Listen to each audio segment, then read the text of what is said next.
Coming to you from the mountains and the plain.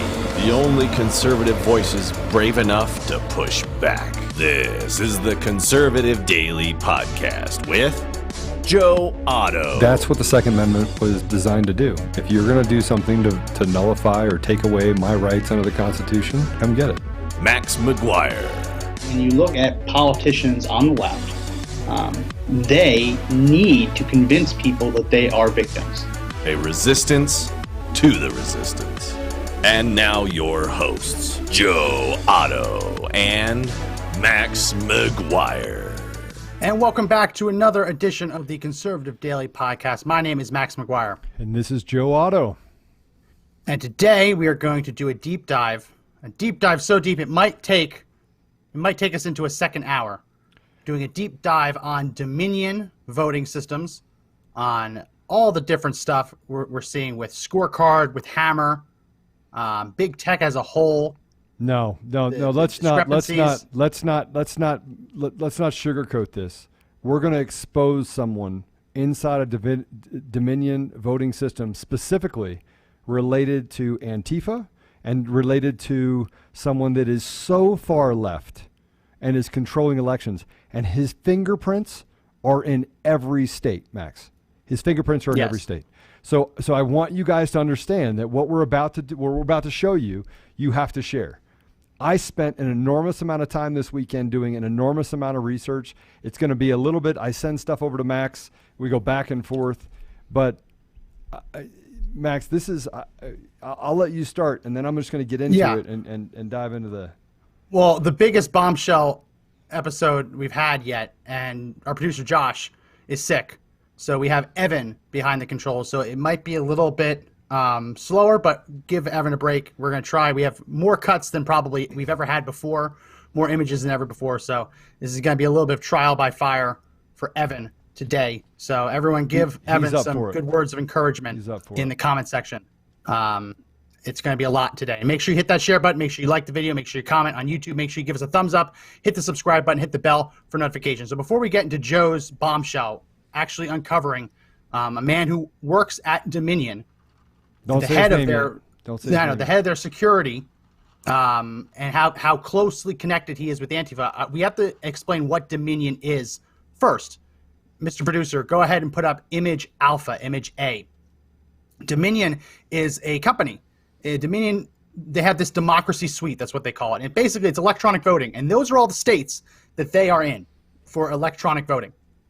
You see the ones that jump out immediately at you are Nevada, Arizona, Minnesota, Wisconsin, Michigan, right? Pennsylvania, Georgia, Florida. They're in most of those swing states. So Dominion runs one of a number of competing electronic voting solutions for states. Let's go ahead and switch this to image B, Bravo.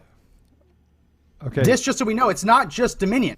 Dominion is this is a little bit of an older map, but just so you can see, Dominion also shares different, if you look at by county, this is older, this is prior to this year, but you see that there's other companies, GEMS, HART, ES&S, that help run electronic voting in different areas of the country. So this company has tremendous power, not just to determine how votes are tabulated, but also to determine how people vote. Because there's two different parts to this. There's two different steps to this process. Actually, there's three. You vote on election day. Your vote then gets tabulated, and then that tabulation is reported to the officials who add it to the official count. So anywhere in there is a tremendous opportunity for fraud and glitches. They call them glitches, but basically malicious actors. So Joe, talk a little bit about. I want to, before we get into it, also show the barcodes and how that works. But go ahead. So listen. I just want to be really clear that right now we 100% know that the election was rigged. I don't 5% know, and I want Facebook to understand this. The walkaway movement, hashtag walkaway, for 100 million conservatives is a real thing, right? We 100% know that this election was rigged and that the Americans' voice will never be heard through this election. Never be heard. Now, what we've done is we've actually found a smoking gun, right? So they say that there's no proof.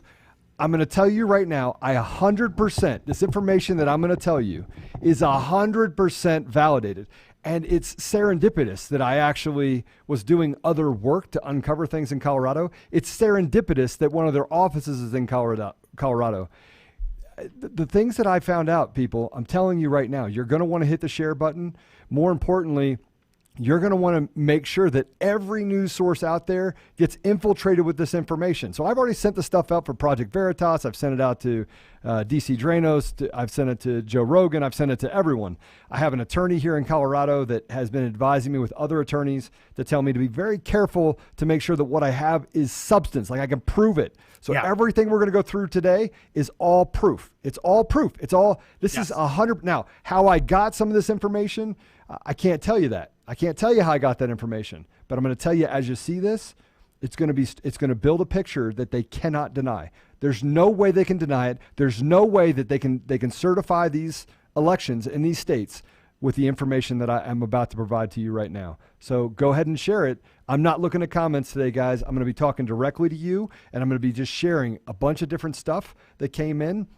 That's intel that 100% is going to do exactly what I told it it's going to do, and that is prove that Dominion Voting Systems is a fraudulent company that is out to destroy our republic. I didn't say democracy because it's not a democracy, but the American's voice is not heard.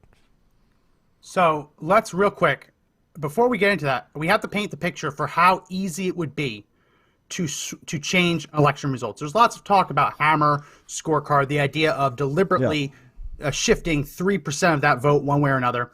But when you have a company that controls the way that votes are actually cast, and tabulated, there's tremendous room for either glitches or malicious actors. So I want to show you how easy it is, because as we mentioned in the beginning, the way the process works is, I don't know what company I used here in Texas. I don't think it was Dominion, but you go in, you vote, it then prints out a ballot for you. And it shows you, let's go ahead and put up image. Let's go ahead and put up image F, Foxtrot. This is an example of an old Dominion ballot from Colorado, how it would look in Colorado. So you can see that this is from Colorado 2017. The reason someone did this is because Georgia was switching to this system. So the way it typically works with most of these electronic companies is you vote on a touchscreen. It then prints out your ballot. You then look, and you're supposed to check whether you want to vote for that person. You can see on the screen it says Director at Large. These are made up names, right? District Direct 4, question 2A, 2B, right? You're going through all of that to see whether or not that is how you voted. Let's go ahead and put up image G, image Golf. This is another company. I think this is the one that we used in Texas. So they print out this little receipt. You see, okay, yeah, I voted for president, District 1, governor, board of commissioners, yada, yada, yada. The problem is in the barcode. That barcode is what gets tabulated. The machines that tabulate the votes do not actually tabulate the names, they tabulate the barcode. So you see that barcode, all barcode is basically separating these lines a certain distance apart to relay information to a scanner. So go back to image Foxtrot, image F. You see that in this, they're actually using QR codes, which is even harder to understand. It's taking all of the data in a QR code. So it's impossible for the human eye to actually verify that the QR code and the barcode say what they want them to say. So all you would need to do to actually change results would be to place a different barcode on it, either maliciously or a glitch. It's very easy to do because no human being can look at that barcode and say, oh, that's off. I didn't mean to vote that way. So it's really scary the way this can all be manipulated, and it's very easy to do. You look at that, put up image F one more time, image Foxtrot. You look at that QR code, you look at all of those little dots, those black dots, you move a couple of those dots in a different location, and it relays a different set of information to the computer that's tabulating the vote. So it's very, very easy.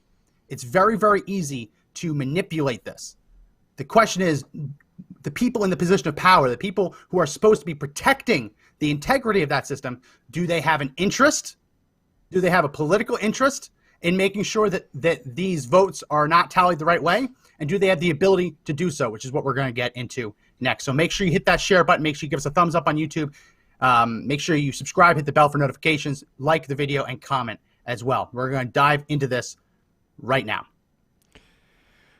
All right. So I'm gonna back up for a minute. I'm gonna give you some context. All right. So, and you're gonna have to bear with me. And everybody's like, "I just put up the post." I'm gonna give you some context of how I put it all together. And frankly, it wasn't that I started out going, I knew something was wrong. I knew it was fishy. I know you have the Benford Law, which basically is showing fraud. You have 90-year-olds, which Max, you put it on there. We're gonna have to show that later, like the number of 90-year-olds. That voted in Colorado. The fact that nearly every precinct is voting at over 100%, some as high as 130, 140%. So, I mean, there's some massive issues going on with this mail-in voter fraud, massive issues, and they know it at the voter side. So, first of all, I want to talk about who Dominion is. What this is going to concentrate on is going to be a Dominion. So, who runs the company and why is that important? The conversation will be about a man named Eric Coomer, Coomer. Do we have that image? Do you have an image of his face we can put up? I do. Hold on a second here. We didn't get over to Evan? I did not. Max, it is capture image 31 in the file that I sent to you. On all of those files? Yeah. Well, okay, keep talking. I'll have to find it. This is going to take a while. Okay. Keep talking. So his name is Eric Coomer, right? Now, up until March of this year, he was the vice president of security. He was the vice president of product development. Now he lists himself as a director of strategy and security. What number did you say? 31. It's going to be him and his little outfit. That's it.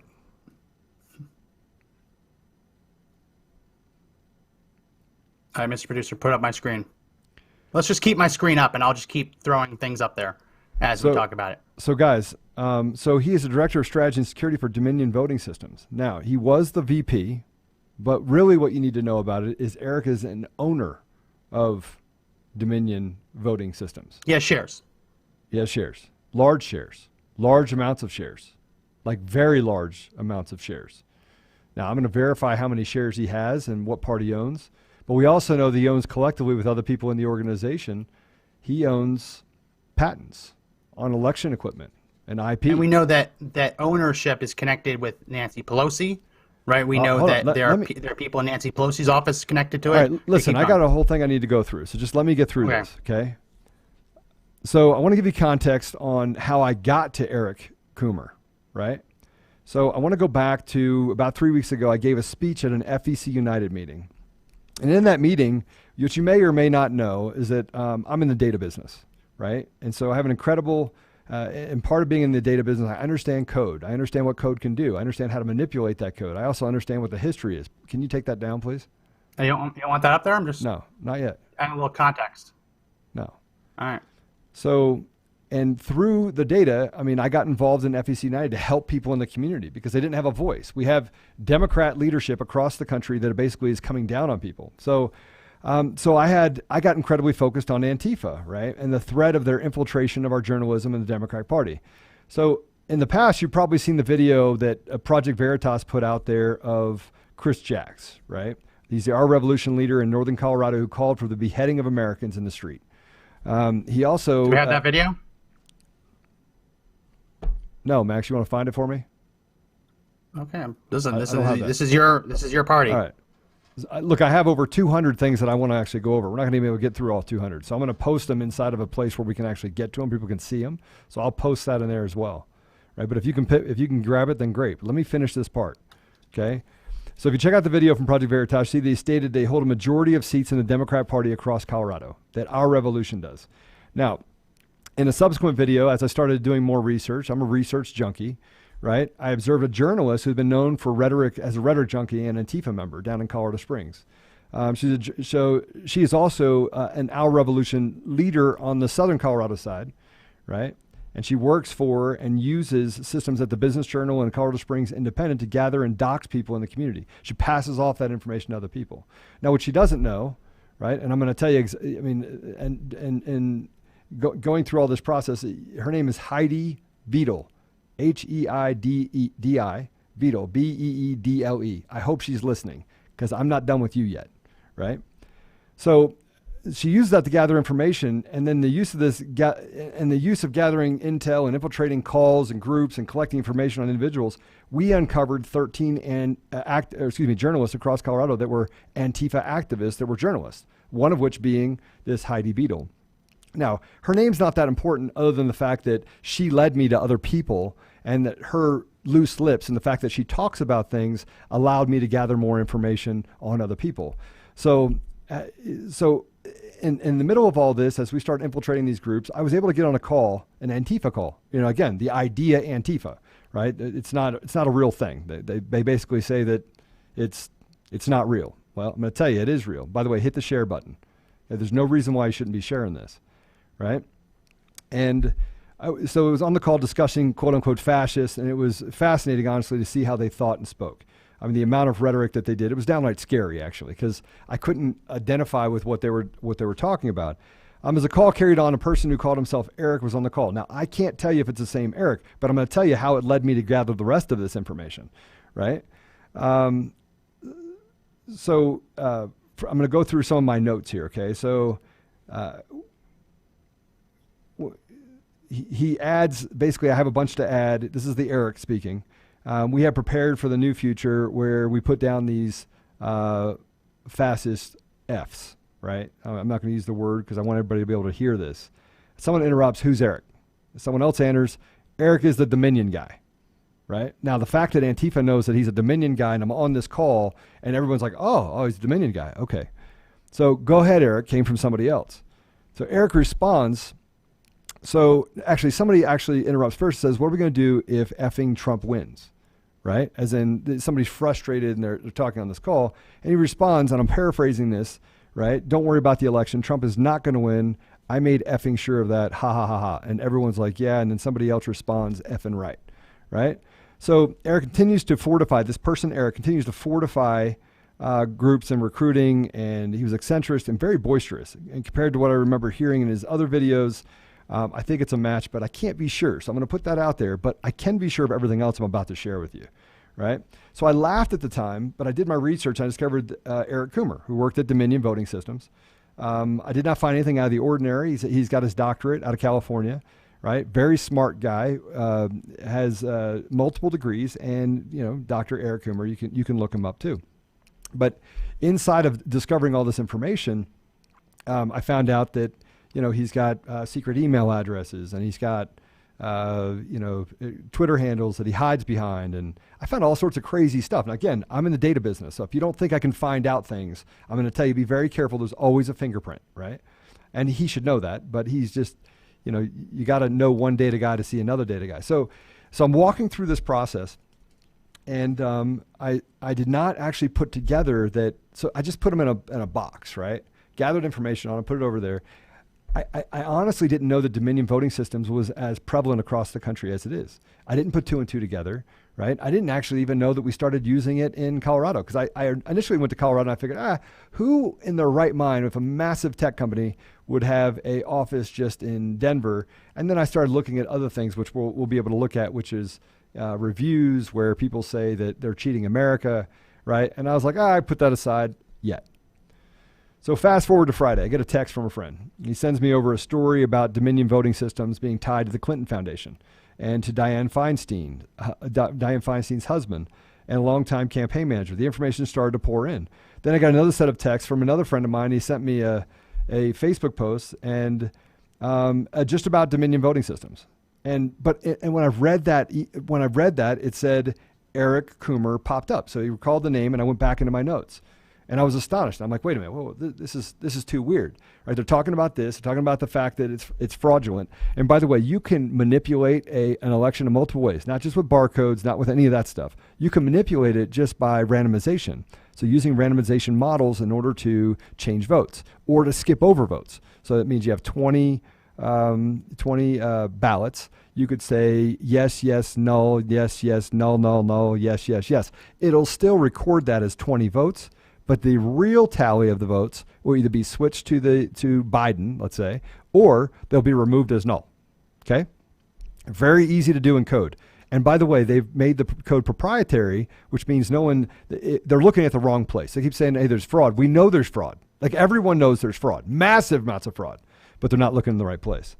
So as I was seeing the same guy as this braggadocious guy that was on there, that was sure Trump was not going to win, I started digging into everything Eric Coomer. Now, what you're about to see is everything about this guy, and it should scare you, right? So this guy is responsible for system security. He's responsible for strategy. He's actually more responsible for building the tech that is actually being implemented in these different states. Now, I started getting intel to get access to Facebook posts, access to other information, things that he was involved in court cases. I started checking his criminal history just to see if he had one, and he does. And I started going through different things, right? And just trying to put two and two together so that I had more information. Well, the more information I got, the scarier it got, right? So people, listen to what he did, right? I'm gonna just tell you right now. If you go all the way back to 2016, he disconnected his Facebook page and went dormant for a little while. But in 2016, he was so vile about Trump in 2016 winning. He was so vile. And by the way, I verified based on all the posts that this is the same guy that works at Dominion, right? But that vulgarity just started to grow. And when he came back online this year, the things that he was writing and putting out there, including an Antifa manifesto. Remember, it's just an idea.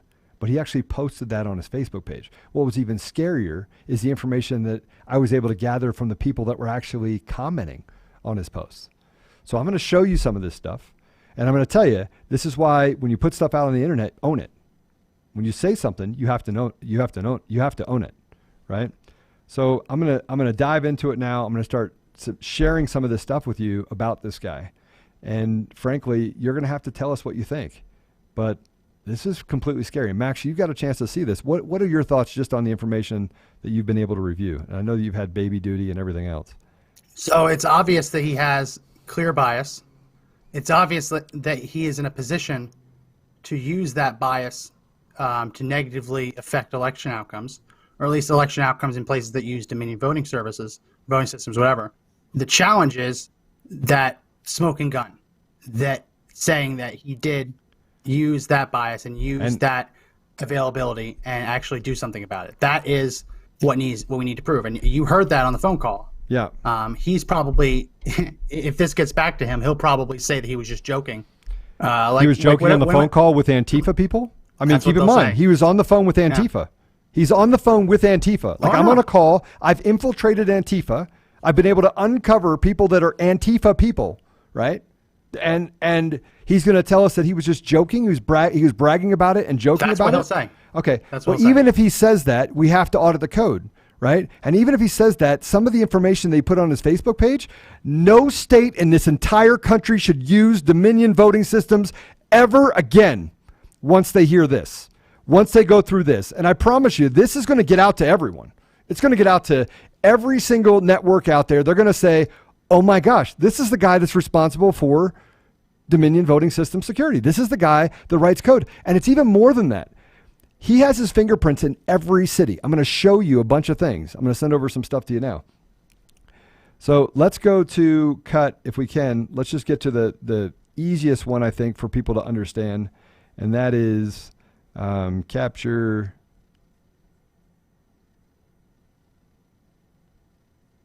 Well, let's go back in time. Let's go to the one on July 16th, capture 72. I can't capture 72. Okay. Yeah. Give me a second. I have to find what email 72 is in. I'm gonna guess it's in 3. Nope. Let me go to 4. So let me start reading it while you pull it up, okay? Because people are going to be listening to this. So this is from Eric Coomer on July 21st, 2016. This is dating all the way back to 2016. All right, go ahead, put up my screen. And it says, Facebook friend land, open call. If you're planning to vote for that autocratic, narcissistic, fascist, ass hat, blowhard, and his Christian jihadist VP pick, unfriend me now. No, I'm not joking. I'm all for reason, political discourse, and healthy debate, but looking at you, and he names people, I disagree with the 3 on so many philosophical grounds, but respect your opinions. Only an absolutely effing idiot could even vote for that windbag, F-tard, racist, fascist, racist, F. No BS. I don't give a damn if your friend, family, or random acquaintance pull the lever, mark an oval, touch the screen for that carnival barker. Unfriend me now. I have no desire whatsoever to even interact with you. You are beyond hope, beyond reason. You are controlled by fear, reaction, and BS. Get your S together. Oh, and if that doesn't persuade you, F you. Seriously, the effing ass clown stands against everything that makes this country awesome. You went in on that, you deserve nothing but contempt. Hashtag untrump me. I think that hashtag might go viral. Hashtag taking a stand. Rant. Not really. Unfriend me. Hashtag untrump me. Hashtag you are beyond hope. Edit. I put the end tag in the wrong spot. Second edit. These opinions are rational and completely my own. They're based on reason and highly credible. So look, we'll be putting these on to somewhere you can read it. But I mean, I got to tell you, this is dating back to 2016, right? This is you not. want to go through the comments? Yeah, I do. That's on Capture 73. Yep. So we got we really shouldn't show the comments because we do have people on here that we can't really put up. So the comments aren't censored. No, we cannot share someone's name if they're not the subject of this investigation. Well, hold on. We can't just share people. You should see some of the comments. We'll get taken down by Facebook. Well, I know, but we'll be taken down by Facebook. This guy's a public figure working for Dominion. Yeah. He's outspoken enough. We cannot share anything that has a comment on it that has someone who isn't Eric Coomer. Until you start doing research on some of these other people and what positions they hold. I know, but that doesn't matter. That's next. That'll be next one. It's all right, not a matter of what we think. If we do it, Facebook will take us down. YouTube will take us down. It's not worth it. So if you go back, and we'll kind of go through this, September 7th, 2016. So for those of you who don't know, Pennsylvania is run by Dominion Voting Systems, right? And Max, can you please tell the audience how many in Philadelphia got back in 2012 got Mitt Romney's vote? Can you go through that real quick? Yeah, there were 59 precincts in Philadelphia in 2012 that had not a single vote cast for Mitt Romney, which is a statistical anomaly. The anomaly of all anomalies, because it says that not even one person accidentally voted for Mitt Romney. It just doesn't happen. You don't have 59 precincts where not a single vote is cast for one person, even if by accident, you can't say there's not a single conservative in 59 precincts of Philadelphia. Right. It just doesn't add up. Right.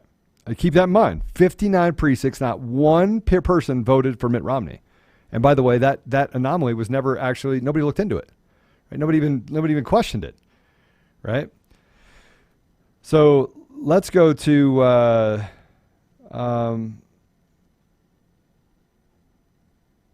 October 9th, 2016, so Capture 68.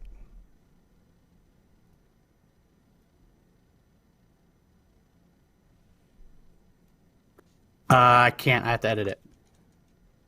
Why? I can't. Because you included people that aren't him. So I have to edit it right now. Give me a second. All right. Well, let's go up to then if we can really quick. And guys, I don't have the ability to share my screen or I'd be sharing all of these. Right. But you can go in here. Right. Okay, you got it? Yeah, in a second. Let me throw it up there. Is that right? No. Where'd it just go? Yes.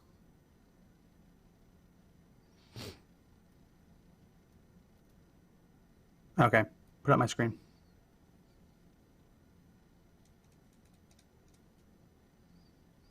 So this says, where were all you, because in October 9th, 2016. This is before the 2016 election. Now I'm going to show you stuff in 2020, which will show you how radical he's become from even here. But where are all you clowns, those of you wringing your hands and clutching your or your wife's pearls now that Trump has, quote, unquote, insulted your women and he misspelled it because he's talking about, you'll see, he's talking about people in Texas specifically. When he was spewing equally vile stuff about Mexicans or Muslims or threatening to lock up women that have abortions, you're the same clowns calling for Pence to take over for Trumpet, a man so reprehensibly anti-woman he couldn't look more appropriately dressed in animal skin and carrying a club. Take a giant look in the mirror. There's the real problem. This daily rant brought to you by the letters F and U. Right? Now, that's the guy in charge of security at Dominion Voting Systems. That's the guy in charge of security. Yes. Now, let's go to, and this is crazy. Let's fast forward a little bit because I want to get into this year. But I want to give me the capture number. Capture 9. I can't search by. Capture so that's 9. I have to go all the way back to another one. Let's see. Now, keep in mind, people, I didn't know anything about this when I intercepted this call that he was on, supposedly on, right? Where somebody said that it was Eric from Dominion, Right, and he was talking about this. So this is on June 2nd of this year. This is the Antifa manifesto that Eric Coomer actually reposted, right? He reposted it. Now, if you go to image 10, right? Capture image 10, and you go to 11. That's in a different email. Give me a second. No one can read that fast, so. And I'm not. We're gonna put. I'll drop these inside the comments, right? So we will build a thing so you can actually see what he actually put out there, right? But this is the Antifa manifesto that they actually wrote. So I would not be surprised. I didn't say he did, but I would not be surprised if he was the one writing it. He seemed like the mastermind when he was on the call, but I can't say that for a fact. Now keep in mind, this guy's a doctorate from I think I'll check from California. Right? A doctorate. Just a heads up, we cannot share image 12 because you included people in the comment section. So I just edited it, but we can't share it as is. So don't put that in the comment section. Okay. So we'll talk through that. Hey, go ahead and make a note of that, Evan, so we can make sure that there's that one, but we can't share it as you sent it over. So this is a 4 part taking screenshots, 4-part diatribe by Antifa. You know, the organization that's just an idea. That you'll see that was reposted. Let's read a bit of it. Let's read a bit of it because we do have we have people listen to the audio version. So it says, "Dear Mr. Trump, let us be perfectly clear. Antifa isn't an organization. There's no memberships, no meetings, no dues, no rules, no leaders, no structure. It is literally an idea and nothing more. An idea has its own manifesto. Even the claim of this author to represent Antifa is one made unilaterally for the purposes of this communication and nothing more. There is no governing body nor trademark owner." This is so stupid, to dispute the author's right to represent Antifa. Antifa is constructed from a contraction of the phrase anti-fascist. The truth is there's no such thing as being anti-fascist. Either you are a decent human being with a conscience or you are a fascist. That's crazy. President of the United States has today openly declared that he is a fascist and that he intends to turn the military power of the United States into a fascist tool. Now there is no question, and we can stop pretending that this man represents anything but the worst in humanity, which his supporters embody.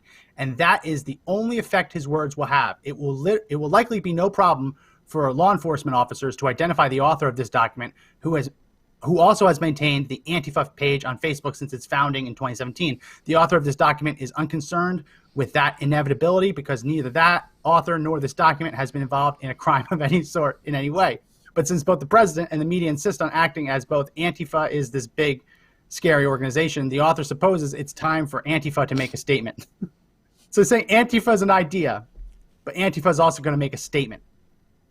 Thus, Antifa supports and defends the right of all people to live free from oppressive abuse of power, whether that power is unjustly derived from wealth, status as an employer, or political popularity. So it's just all these craziness. But I wanted to read a little bit of it because we do have people listen to the audio version. And this is the guy who's in charge of security at Dominion Voting Systems. Dominion Voting Systems, which, by the way, we also know works with the Clinton Foundation. Yeah. You look right here in 2014, Dominion Voting is committed to providing emerging and post-conflict democracies with access to voting technologies through its philanthropic support to the Delian Project. This is the craziness of all this. Dominion Voting System is the same one that's being used down in Venezuela as well. Yeah. Dominion Same Voting company. System says that their software is necessary because in third world and developing countries where it takes too long to count the ballots, they say that the longer it takes to count ballots, the higher the risk of revolution, civil unrest, yada, yada, yada. So they say bring our systems in and we'll cut down the time it takes for you to call an election so you won't have all this unrest brewing over an uncertain outcome. And here Dominion is taking over in large part the country and how they're being run around the country, and we still don't have the vote finished.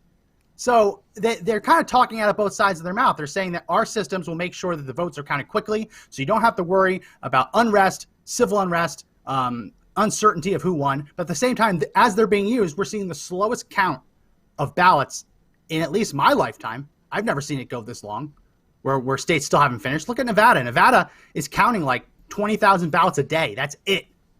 It's insane. And this is the guy who's in charge of it.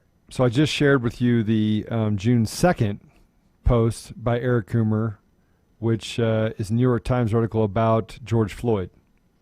I just shared it with you in... Yeah, sure. I put up my screen. It's up there now. So, by the way, I'm actually now just going to send him over to Max, and I'm going to white out what people are saying. But this is the type of people that he hangs out with. Hashtag F the police. There's no excuse for this to happen. Now, look, before we actually watched the video, 99% of America was behind it, but they never released the video, right, for George Floyd. Ever. They didn't release it. And frankly, me and you had some big discussions about this in particular, right? We were on opposite sides of what we actually believed, right? I think you came to my side towards the end. Yeah, so this is on May 31st, so capture number 16. This is what he put on May 31st. Can find it. This is can we share it? Yes, we can. So once again, the Onion nails it. Cop explains how it feels to live every day in fear someone might record you brutalizing a civilian. From theonion.com. I mean, if you're a leftist, that's leftist humor. So right? It's the idea that cops are afraid that they'll be recorded brutalizing a civilian. I mean, that's now let's that's show him leftist on the satire. same day, May 31st, a YouTube video that he posted on Capture 17, and you can share this. Yep, pigs for slaughter. I don't know the music, but They shot innocent 5-year-old kid murdered in his bed. So this follows the next one that you're actually going to see, which is Capture 20, May 31st. Yep, dead prez, cop shot on YouTube. Now, if you we know this guy's a leftist. Hold on, keep going. You go May 31st. Again, this is the guy that's responsible for your elections. Now, we've already know that there's fraud, right? We've already know the Benford law has actually shown the fraud, that more 90-year-olds have voted for Biden than ever before in the history of anyone, right? Here's another one from May 31st where the exploited F the USA, hardcore. So this is an version on YouTube where he's basically saying F the USA. Yeah. All right. You go so just you mentioned make sure I can you mentioned that the Benford's law. Let's go ahead and put this up on the screen. This is someone who shared the Benford curve on Twitter, now being locked out of Twitter for violating Twitter's rules, and they say that talking about the Benford law's curve, which is the idea that it is easily predictable how many data sequences, points of data in a large data set, how often the number 1, 2, 3, 4, 5, 6, 7, 8, 9 will appear as the first digit in that data sequence. This person shared it, and he was kicked off of Facebook, because that sharing was classified as kicked off of Twitter, sharing kicked off privately produced intimate media. Basically saying that he's obscene materials, graphic, sexual materials, sexual exploitation. Guys, I haven't gotten to this yet. I mean, it's crazy because they literally are in cahoots together. They all are. But if you go to then Capture 23,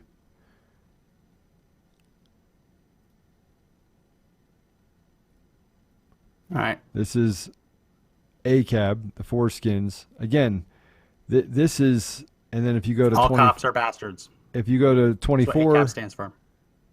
Right? And you got to go watch these YouTube videos. It's unbelievable. 24, body count, cop killer. Cop killer. If you go to image 25. Yeah. It has comments on it. Here, let me go ahead. But it's basically Dead Cops, America's So Straight by MDC.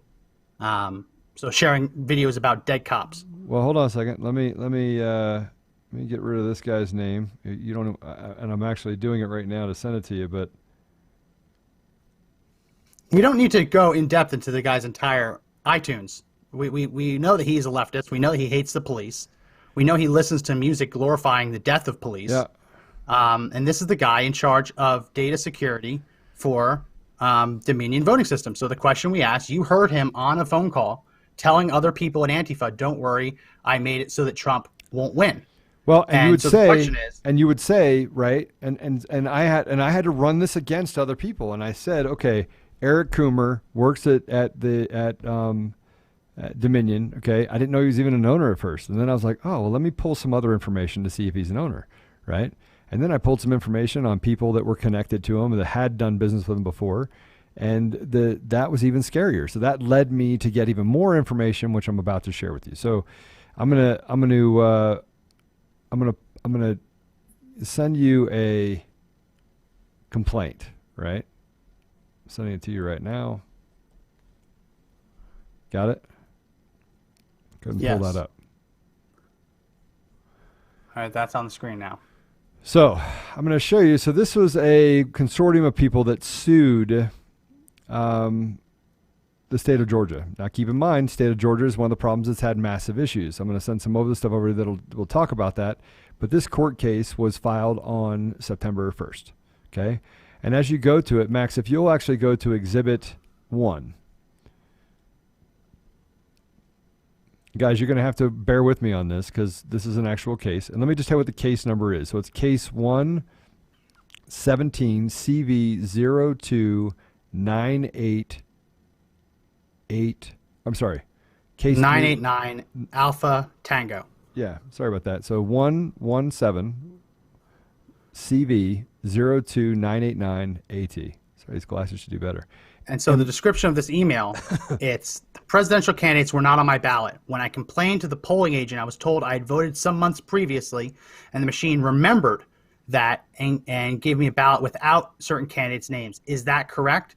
She also told me the last election was held on 2/20. I did not remember that. I do remember voting at the East Point Library some months previously, however. My daughter lives in Sandy Springs, and she told me her ballot had a list of presidential candidates, but Joe Biden's name was absent on the ballot. She said she had to vote for Bernie Sanders, but was confused because she thought he had dropped out of the race.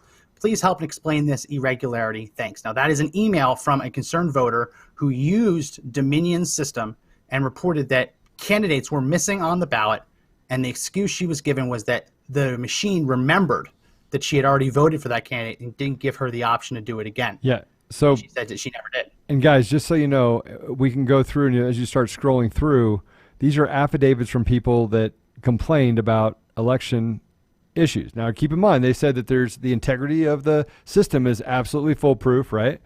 And you'll go to number Exhibit 6.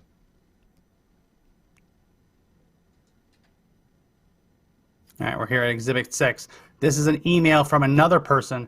Description of the complaint. I voted in the primary on Tuesday, 6/9/2020, and selected a nonpartisan as my party so I could select the best candidate for the job. I was only allowed to vote for the judges in my county, and that's it. I find that to be very disturbing that my vote truly did not count, and I am angry that I was not given the opportunity to vote on the other election candidates for president, Senate, sheriff, or register my preference on the numerous questions that were on the ballot.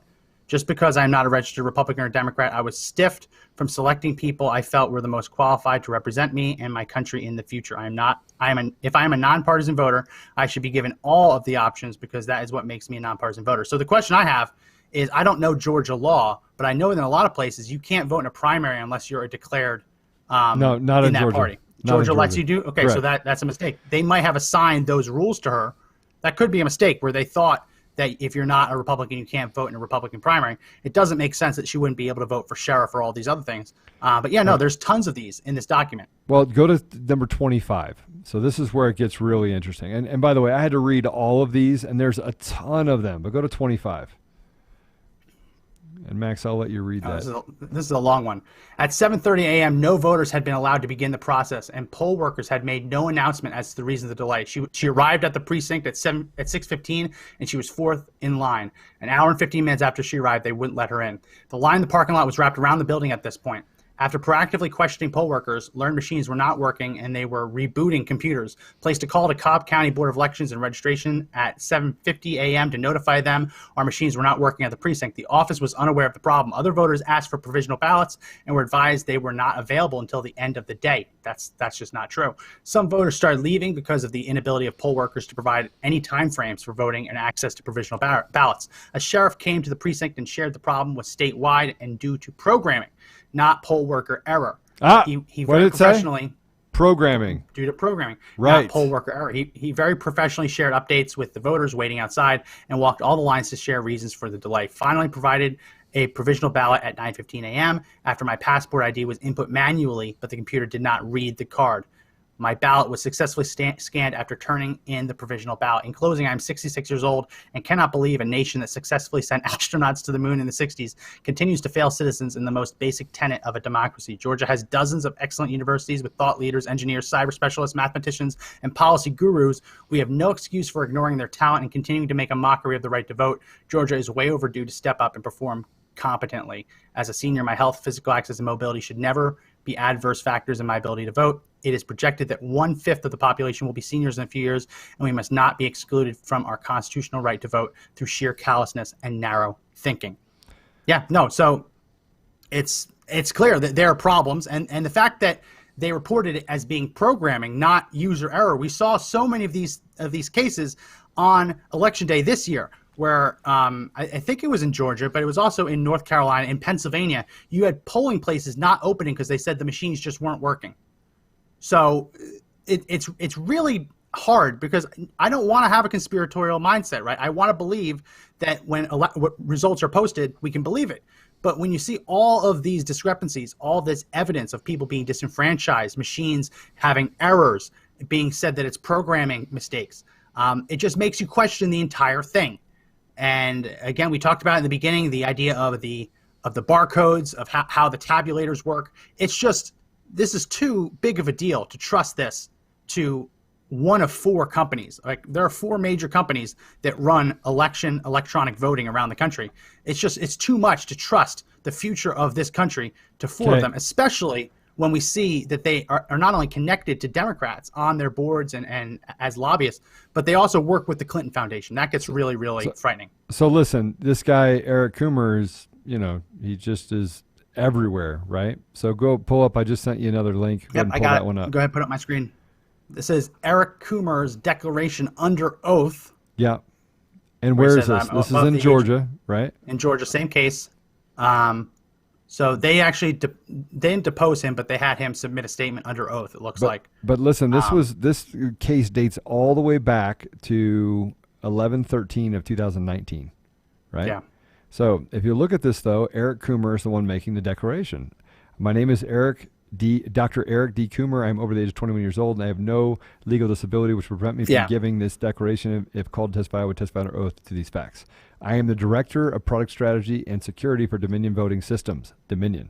I was previously the Vice President of U.S. Engineering for Dominion, and prior to that, I was the Vice President of Research and Development for Sequoia Voting Systems. I have been in product development for election systems since 2005. Now, I want to go back to what you guys just saw.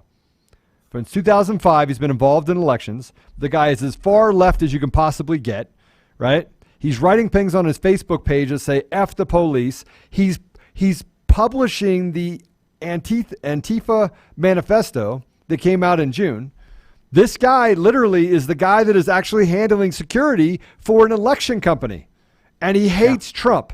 He and literally goes out and puts themselves out there as if, hey, we don't care who wins. We're, bipartisan. He's actually said that, right? So now I want to get to, I'm going to send something else over to you right now. That was in Georgia. And this will be really interesting. If you'll go to, I just sent it over to you. Just send it to you. This is Secretary of State for Colorado. Now, what you need to know about Colorado is that I put up the screen. Yeah, and if you go to page 26. Oh, geez.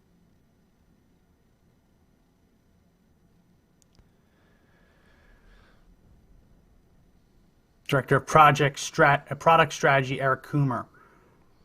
Right. Graduated from University of California, Berkeley in 1997 with a PhD in nuclear physics. Oh, wow. Smarty pants. After working in IT consulting for several years, Eric entered the elections industry. Just think about that. There's an elections industry. In 2005 with Sequoia Voting Systems as chief software architect. After 3 years with the company, Eric took over all development operations as vice president of engineering.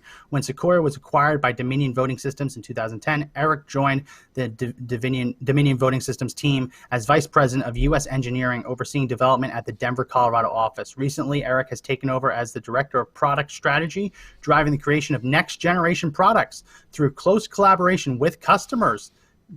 Combined with a deep understanding of technology and the needs of elections departments throughout the United States and abroad, Eric has been an active participant in the development of the IEEE Common Data Format for Election Systems, as well as the working group for developing standards for risk-limiting audits for election results. When not designing new products, Eric supports large and small-scale customers during the election season. That's his bio. That is his bio in 2015, right? For the Colorado Secretary of State, for a document, by the way, that is basically an RFP, a proposal, project plan to take over. Now, why I'm going to point that out is going to have more to do with something else I'm going to tell you. So that was Colorado, right? Here is the draft notes in Phoenix, Arizona. I just sent this to you. Got it? Go ahead and put that up on your screen. Yeah, up on the screen. Draft notes, where are we going on this one? This is Arizona. Another one of the big issues where they quote unquote flipped, right? So this was in October of 2019. If you'll go down, and you can actually just hit Coomer, just look for Coomer. Eric Coomer. So he goes through. Vice President. This is really interesting, and it's going to be long if we actually read it, but you need to read this part all the way down, how Coomer said about interfacing with and optics, like using optical scanners and things like that, and how new code and updates are actually carried on by USB keys, right? Pretty interesting, right? Now, anybody that knows about data and how easy it is, and you'll also in here look at that the equipment needed to be bought through one of their vendors, right? So the chairman actually has concerns and says, hey, listen, is it true that we have to buy the Dell from your vendor? And he does confirm that, yes, it is a Dell, but yes, you have to buy it from our vendor, right? So there's multiple ways that you can actually trick a system. You can do it basically on the hardware side by doing hard uploads into the system. You can do it on the software side. Software side is actually more difficult to actually track. But let me put this all together for you guys. So you have a guy that is actually going to an Antifa meeting that tells somebody else that supposedly that he's got the election in hand. He's in Colorado. You heard it. I did hear it, but I didn't see him, right? So they identified him as Eric from Dominion, but I didn't. I mean, I have to basically say that there could be, maybe it's a different guy, but that led me to all the other things that I got, which is getting access to Facebook, getting access to this information. So now I'm going to send you another document if we can review it, and that is what happened in the Georgia office. I don't know if you know about this. I'm sure you know about this, Max. But so the interesting thing about the USB keys is that in Pennsylvania, they reported earlier this year that similar USB keys had gone missing from their voting centers. So Pennsylvania, I believe, uses Dominion, correct, Joe? Yes. Pennsylvania uses it. Michigan uses it. All the swing states actually use it. They reported that USB keys had gone missing. And those are to control the tabulators, so that they can choose ballot codes to basically decide how the election will process on the computer system. So the one I just sent you is an article from Government Technology, so it's govtech.com, and it says Georgia officials, and by the way, this is from, if you want to know a date, this is from September 29th of 2020, and if you go down, if you go down in the article. And again, this is in Georgia, right? Another state where there's a problem. And you go to the issue discovered last week during pre-election equipment testing in Douglas and Richmond counties occurred when the second column of candidates didn't appear because of a technical problem on how touchscreens communicated with their underlying Android operating system, said Eric Coomer of Dominion Voting Systems. He said the problem only happens rarely when users made selections in a specific pattern. Now, what you need to understand about all Republicans. Listen, this is what you need to know, guys, is when you start talking about randomization models and patterns, everyone has creatures to habit. They know how people are going to vote in most instances. And if we're able to get access to the back end of this code, I could show you. I personally know that I have a team that could show you whether or not that code has been manipulated, or if that code in same instance, same process within different states would be applied fairly to each one. Right? I could actually uncover very easily, very quickly through the computer program or through that code whether or not there were. The problem is that it's proprietary, which is again the black box. So we have to look at the fact that Eric Coomer is 100% diabolically opposed to Trump. He says that he actually wants Trump out of office. He writes things like "F the police," "F the USA." Puts these posts on his Facebook page. Right? He puts these posts out there. Right? He's in Georgia, he's in Colorado, he's in Pennsylvania, which I'm about to show you, and he's in Arizona, right? Now, if we go to that proprietary information, it gets even worse, Max. So I put this stuff up to you just so you have just information as you start digging into this. And that's from the Patent Office. So from Justia, which is patents, you'll have ballot. So he has a ton of patents. A ton, but a ballot adjudication and voting system utilizing ballot images. So one of the issues that we've had in Arizona, which it uses a Dominion system, right, is imaging, like imaging issues. And it's called the Sharpie Gate, right? We've all heard about Sharpie Gate. And everybody's like, oh, come on, that can't happen. Yeah. Folks, listen, smoking gun, if it smells like crap, it looks like crap, you probably shouldn't eat it. It probably is crap. But as you go through this, you start looking at the things that he's actually invested in, where he has it, who assigns it, who the inventors are. If you go back through and start doing research on the bottom people, James Hoover, James Bales, Stephen Bennett, Eric Coomer, Sean Dean, Janice Matthews, Benjamin Rice, the information that you get from that, I'm not going to do the information for you. We don't have time to in this podcast. But as you do that information, you start tracking them to different election environments. You're talking about owning patents, pushing it out to different environments, having those different environments actually then go out and get involved in elections, and they're all based on the same proprietary information of data. And listen, you could solve this problem very easily by just going blockchain. I don't want to get too far off of it, but you could literally make it so that everyone knows using blockchain technology who they voted for. That information comes back to them, and it's unbelievably impossible to hack. It's impossible, but they don't want that to happen. They don't want that system of having an impenetrable system. This system that they have is massively flawed, massively flawed. Now, let's get into, so you took that down. Well, let's before we get into this, give you a chance to put together what you want to come next. This is a clip from actually a congressional hearing where Representative Zoe Lofgren, who is a Democrat, she is not a conservative, she's a Democrat, warning about Dominion voting systems and how dangerous it would be to let them into control the election process in our country. Let's go ahead and play Cut Alpha. Many have concerns about voting systems with remote access software, and I think we want to make sure that companies no longer sell voting machines that have network capabilities. In 2019, according to a report in Motherboard, a group of election security experts, they uncovered that back-end election systems in at least 10 states were connected to the internet, despite one company's claim that its systems were not. We need also to understand supply chains. In December 2019, a study released by Interos, a supply chain monitoring company, showed that 1/5 or 20% of the components in a popular voting machine came from China-based companies.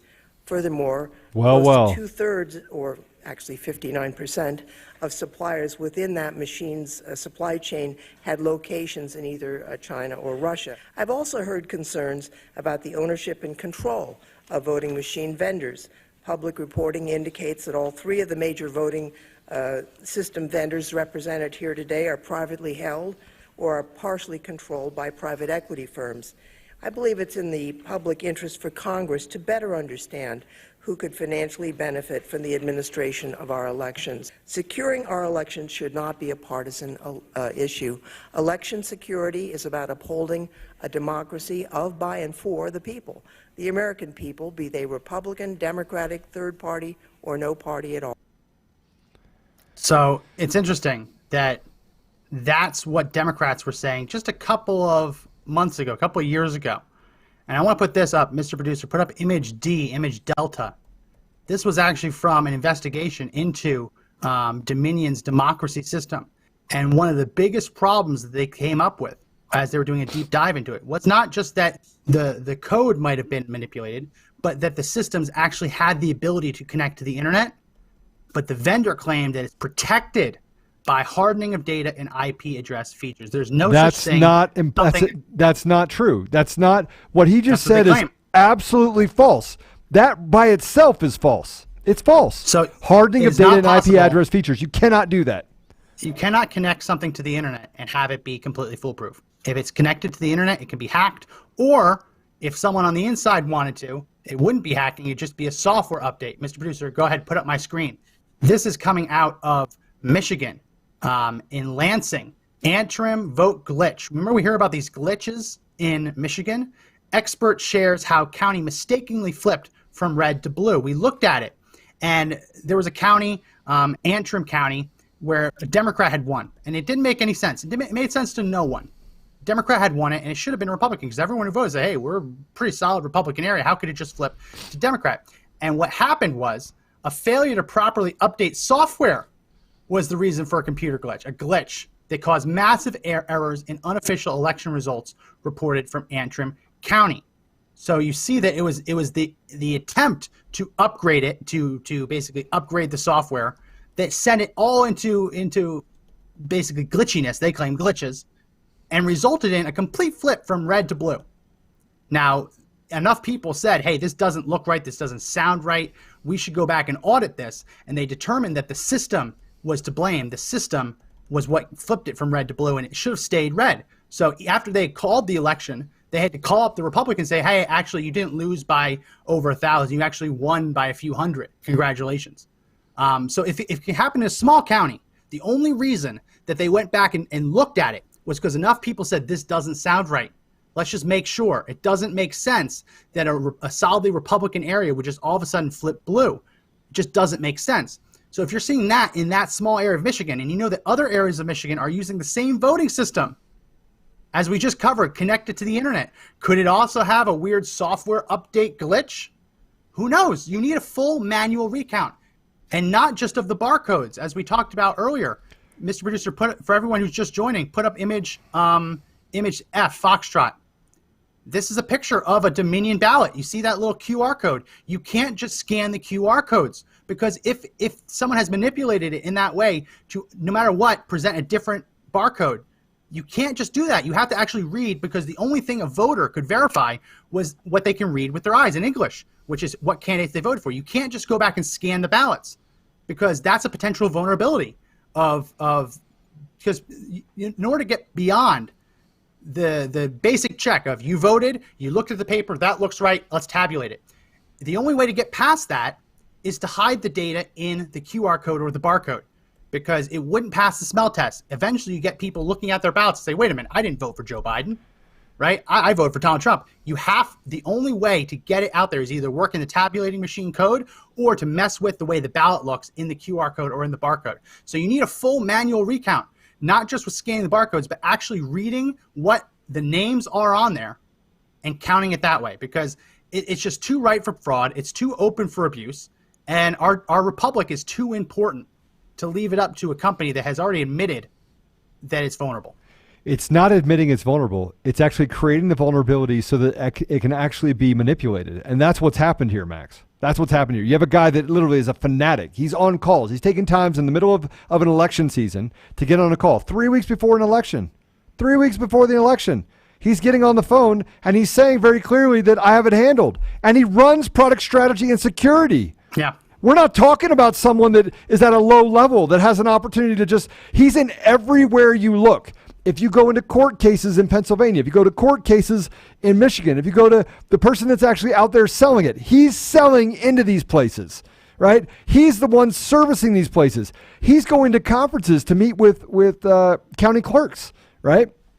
Interesting statistic. I sent this to you earlier. But interesting statistic, and by the way, hit the share button, guys. This is actually important stuff. If you don't think if you don't think this is relevant, I'm going to build an entire dossier of all this guy's Facebook posts. He's going to have to answer for it. How does an un-American guy, a guy that's completely un-American, that wants to basically kill the president, and that you could say whatever you want. That was the reason behind the post. That wants to kill the president is responsible for the voting in this country. Just keep that in mind, guys. Keep that in mind. Yeah. Max, you said smoking gun. I don't need to see someone fire the gun. I don't need to see the damage done by the gun. All I need to know is that the guy had the intent and the ability to do it, and it's poison from it's fruit from the poison tree. No, it's not the problem. That's the problem. Because it's the same defense that Peter Strzok, Lisa Page, all of those goons in the deep state and the FBI and DOJ. Yeah. Same defense. Oh yeah, we admit that we're hopelessly biased, right? We admit that we have the ability to use that bias to influence elections. We admit that, but they said, "Oh, but we didn't." And the way the investigations worked was they said, absent that smoking gun, they had to assume. That's what the actual inspector general said. He is biased. He said he wanted to use the bias to influence his work, but there is no evidence that he acted in a biased way. That's going to be his defense to all this. That he's helplessly biased. He hates the president, but like many other professionals, he's going to say that he checked his political persuasion at the door. That's his claim. From when? From when? So then the smoking gun is that call that he was on with me, right? Yeah. The smoking gun was that he actually said that he was going to do that. So that's a smoking gun. And I guarantee you, it doesn't matter if I don't have it recorded. How did I even know, Max? How did I even know to put all this stuff together? How? And by the way, I was on a video 3 weeks ago. I'm just playing devil's advocate what they'll say. I was on a call 3 weeks ago, or excuse me, on a video 3 weeks ago, talking about the fact that I was going to out Antifa journalists and that I've been infiltrated Antifa. That is a video that is actually out there. It's already out there, right? So it's not like it just came up that, oh, Joe's now saying that he infiltrated Antifa. No, I did infiltrate Antifa, and I'm still there. And I still have people within the organization, and I'm still being fed information, right? But this is just the sheer amount of information, that we're actually dealing with here is too much to ignore. It's too much to ignore. Mr. Producer, put up image echo. This is Kyle Becker. I believe he's a reporter for Fox News. And he posted on social media calling to everyone's attention that it was actually NBC that raised alarms about Dominion voting systems in early 2000 because they included modems in their tabulators and scanners. So not just in their actual ballot, the ballot machines where you actually vote, but in their tabulators and scanners. And the reason they said you want to be able to connect to the internet so that the results can be quickly relayed to the public. Well, again, anything connected to the internet can be hacked. And if the whole purpose of that is to make it faster, make the whole process faster, why is it the 9th of November and we still don't have votes being sufficiently counted? Why are they still counting? Right? You can't say that we put this feature. This isn't a bug. This is a feature. We can't say that we put this feature in to make it faster and then say, oh, well, these things just take time. For the first time ever, we're not going to have a finished count a week after the election. You can't have it both ways. So here's I just sent it to you I sent you a bunch of them, but I said I don't know if we can actually put up the Dominion voting systems employee profiles, but since they've actually that all of this information is coming out, since they've actually done that, Eric has taken his picture off of many places, right? They've taken his picture down, right? He has to answer for this stuff. He has to answer the stuff that he is interfering with the American vote. He's interfering with the election. Yeah. Go to the last one, which was that I just sent you. It's the Blaze. Georgia officials say abnormal company updates cause a glitch that halted machine voting for hours in 2 counties. And it says that is not something that they don't ever do. That is something that they don't ever do. They don't ever do. So if you actually go in here and start reading, they admit it. The temporary, okay. Yeah, they're basically saying temporary countywide outage caused voting machines to be inoperable for several hours in Spalding County, but officials were able to get the machines running by 10 a.m. During the time that they were trying to fix the problem, officials had voters use paper ballots instead. So those paper ballots that were done in that Where are 2-hour they? period are probably the most secure ballots in the country. Right. But if you look at the bottom, they actually reached out to Dominion. Dominion they didn't respond. Yeah. Both the counties using voting machines purchased from Dominion Voting Systems Corporation. The 2020 election was the first statewide contest using the new system purchased by Georgia for $100 million in 2019. And that's where we get into coincidence territory. This idea that Georgia flips to a different vendor and all of a sudden it goes blue for the first time. And it doesn't just goes blue. It goes blue in like the dead of night while we're all sleeping. Right. And Pennsylvania, the same thing. I'm telling you. It doesn't pass the smell test. And they say that that's not a smoking gun. Yes, it is a smoking. It's probable cause. You have to show us the code. We don't just get to trust you. There's no trust in an election. There's no trust. I don't have any trust. Well, that's an interesting debate. And I think it's one that, in this instance, can probably unite conservatives and leftists. Leftists say the same about drug companies, pharmaceutical companies that develop drugs using government funding, right? Dominion Voting Systems, whether they like it or not, they're able to do what they do because they get huge payments from American states, from the American federal government, right? From counties, from towns. So public funds go towards Dominion Voting as a vendor, fine, but the public funds are what help them develop this stuff. It's not a grant, so it isn't as solid of an argument as you'd see in the pharmaceutical industry. But what leftists have always said is that if a pharmaceutical company uses public grants or public funds to help create a new drug, that drug should at least in part belong to the public. And the company shouldn't be able to say, oh, it's proprietary, right? It should immediately go into a generic status because the public helped create it. But no, what pharmaceutical companies do is they take public funds and then they patent it using the public funds to do all the research. So with this, it's a similar argument, not as foolproof, but this idea that Dominion Voting Systems would not exist without having the public as a vendor. The public should have a right to see the underlying code of what they both helped develop and use to conduct their elections. You can't say it's proprietary when the future of the republic is at stake. You just can't do it. Joe, I wanted to show you this. This was something that I talked about a little. I went online yesterday to talk about some of the chain of custody problems in ballots, and we're learning something from Milwaukee now that's really, really concerning. I want to play 2 clips, and we'll get back to this, but I think it also kind of falls in line with it. Let's play real quick cut Bravo. This is Milwaukee PD escorting a woman, and her name, cut Bravo. Do we have cut B? Mm-hmm. It's Claire Woodall-Vaugh. She's being escorted with the thumb drive that she had just put in, presumably a Dominion tabulator, bringing it from that tabulator to the election headquarters. It'll be added to the final vote. This is in Milwaukee. Let's go to cut C. You can see there she has police guard. Let's go to cut C, cut Charlie. She got into a police car, and they drove her from one location to the other. So she is under police protection the whole time. We can go ahead and cut it. We showed this yesterday.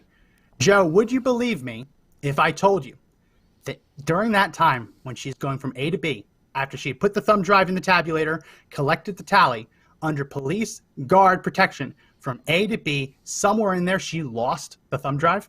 You've got to be kidding me. Mr. Producer, put up my screen. Now, this is still an allegation, but this is a website, Wisconsin Right Now. They say that they have a source in Milwaukee County law enforcement that tells them that in that late night time period, right, between 2 and 4 a.m., that this woman lost the thumb drive with the total tally of Milwaukee's absentee ballots. And that after frantically searching for it, police were going to call it in, and she told police to stand down and stay quiet. And then after a relatively short search, but after a search, another staffer handed her and said, oh, I found it. Here you go. So it was removed from that chain of custody under police guard. It was removed from the chain of custody, given back to her. When it's put in, it was 169,000 roughly mail-in votes. When it's put in, that is right around the time that Joe Biden flipped Michigan with a huge surge in absentee ballots.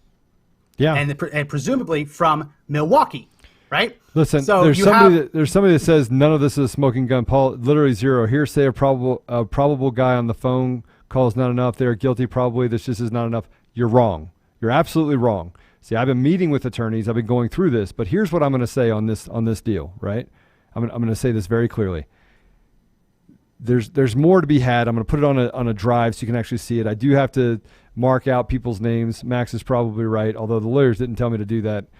But I'm going to let you see. I'm going to let you see all of that, right? I'm going to let you see all of it. It's not the one event that is a smoking gun. It's the fact that this is the guy responsible for most of the elections across the United States. It is actually one of the largest election companies in the country. Now, we can also start stacking on variables of communities that don't use it. So I use Colorado as an example. There are 2 counties in Colorado that do not use Dominion voting systems. 2. And the person responsible, the county clerk inside of Douglas County, Colorado, said, I can't use Dominion. There's way too much bad stuff out there about them. And by the way, this is going back quite a bit. I mean, this is inside of Colorado. Would you believe that there was not one voting irregularity in Douglas County in Colorado at all? Not one irregularity. I mean, as far as if you want to look at the Bedford law, if you want to look at the tallying of the votes, you want to look at how the votes were actually received, how quickly they were pushed back out. None of it. Not one. And the other county, right? Same thing. Now, we're going through and tabulating information right now that we're getting from those. No irregularities. Would you believe, Max, that every other county in Colorado has massive irregularities? Massive. Yeah. Massive. It's all massive irregularities. I'm talking 70%, 130, 150% increases, right? Where it goes from red to blue. But here's the problem. Like, you see this in Milwaukee, where they misplaced the thumb drive. Those ballots were counted, they were tabulated, and they put the results on a thumb drive. And then that thumb drive disappeared from the chain of custody. Right. Under police guard. Under police guard. She had to show it to the police officer. He said, I have it. They escorted her from one building to another, and it disappeared. So there's just so many different parts. Yes, Dominion could have changed the ballots. Dominion could have affected the tabulation. But when you see the thumb drive go missing, right, that's where you start thinking, okay, well, you can change results on that thumb drive, right? It's very easy. Why didn't she let them call it in? That's the other question. Why didn't she allegedly let them call it in? Why? And when you see other things, like you sent me this, we were talking about this yesterday on the show. I just put up my screen. This woman in the basement in Philadelphia just handling ballots. And no one really knows why. Can we play the volume on this? Or I can't play the volume because it's on my screen. But she's being asked, who are you?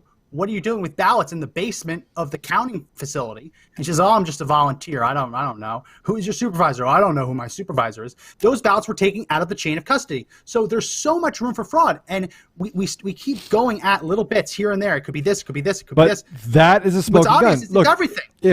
But the point is that they've infiltrated it. Just like the Christopher Jacks deal. They've infiltrated every part of our election deal. They want to control the United States with their wild rhetoric. I mean, these are evil people, right? This guy, Eric Coomer, is inside the election deal and represents nearly 40 states, people. 40 states across the United States. Dominion Works has 40 states, 40. And this is what he thinks. This is literally what he talks about in his spare time. Killing the president, F the police, right? ACAB, right? And posting the Antifa manifesto. Look, I don't know how clear you can get. I think the code has to be examined, 100%, all of it. I think there has to be a recount. But you have a deadline. Well, the deadline is that all of this information has to get into the hands of the people that are in positions of power and authority. By the way, the votes have to be certified by the legislators, right? They have to be. So it's not just, here's the other part of this, right? The challenge is that the Electoral College votes went on, I think it's December 15th, December 14th, right around there, mid-December.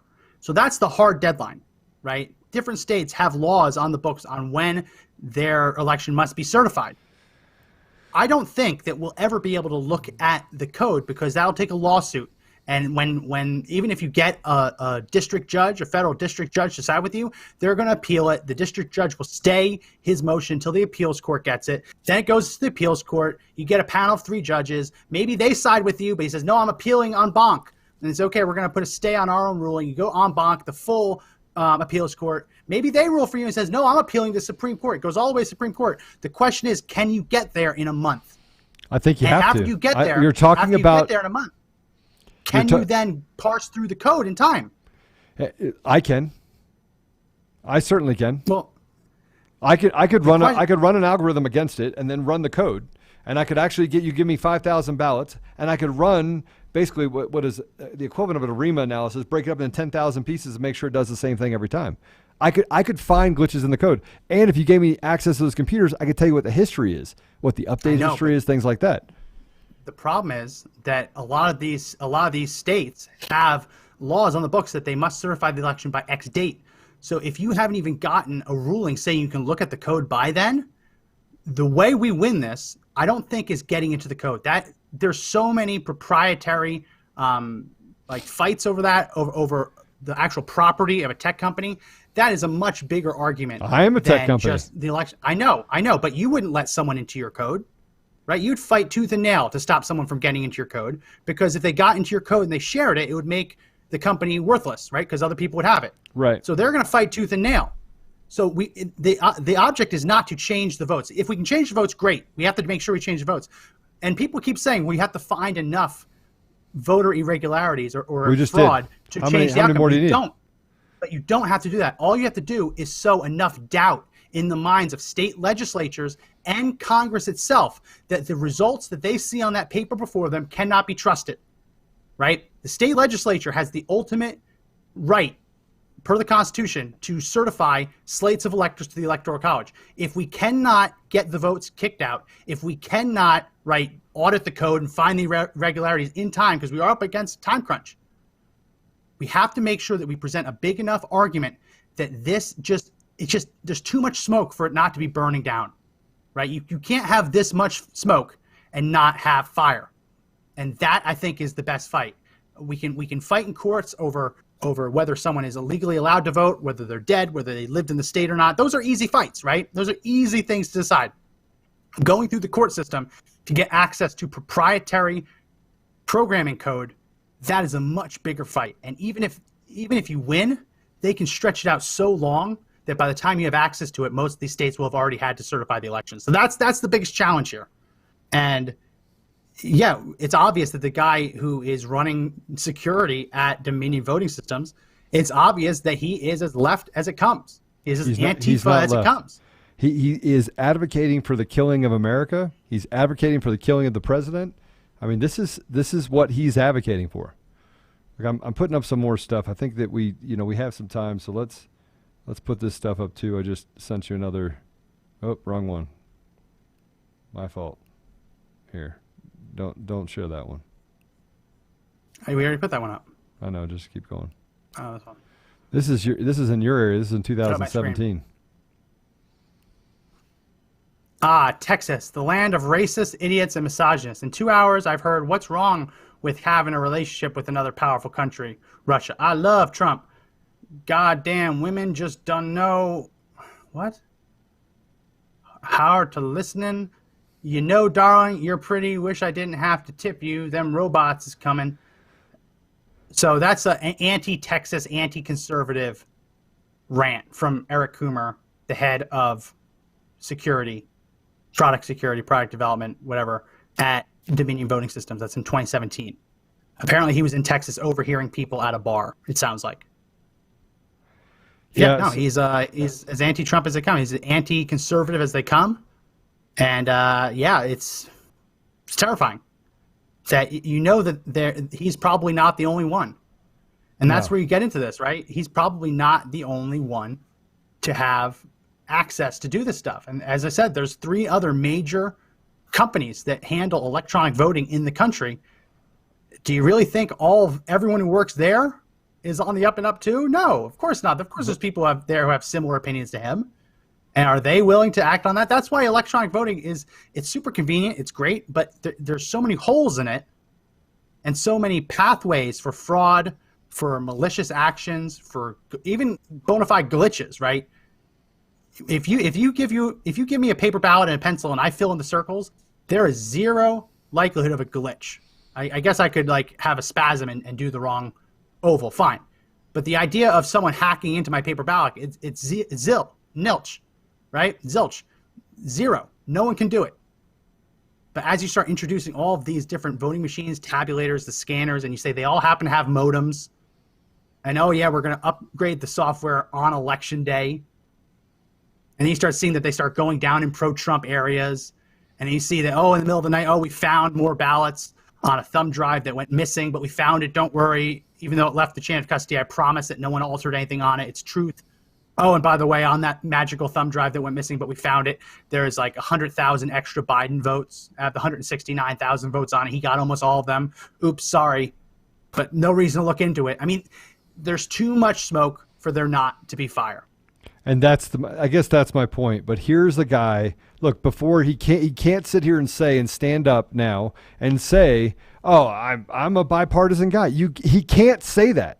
He can't while he's actually out there flying and setting up voting machines and selling people in municipalities this stuff, and then having conversations with Antifa and printing out their manifesto.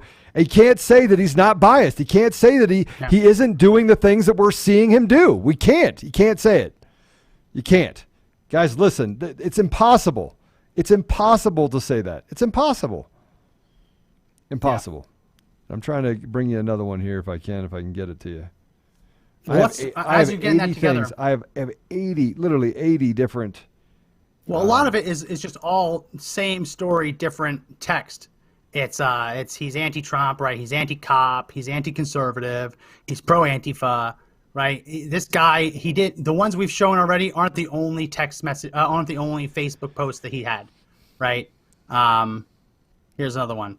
Eric, go ahead, put up my screen. T minus 15 minutes to showtime, folks. This was in the lead up to the 2016 election.